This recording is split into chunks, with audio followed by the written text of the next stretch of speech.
Hello everybody, welcome back. Today as well we have got you another video. In this video I'll show you how you can fix Prizepicks bank transfer not working problem. But before that, please do make sure to like our video, subscribe our channel, and yes, without any further delay, let's get into it.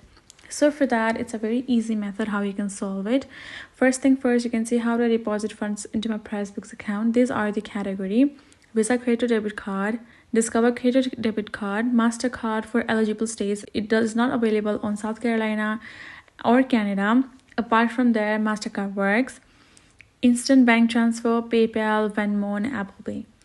Make sure you're eligible. So check out if you're not being able to do the bank transfer, make sure to check out this category. Next up is in the rejection. We have plenty of reasons why you can be rejected for ineligible state. You can be rejected or it's not working because you have put the wrong information. Even one letter wrong can ruin it.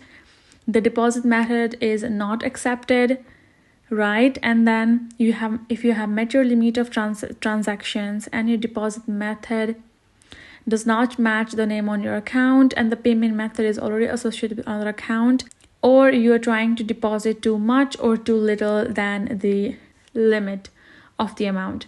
Those are the reasons why your transfer is failing. So make sure you correct them and eligible to do so. Or if it's still not working, you can contact the help center of the Prizepicks, or you can simply refresh your website or your app and that should work out. That's how you can solve it. Hope this video helped. Thank you so much for watching. I will see you guys in our next video.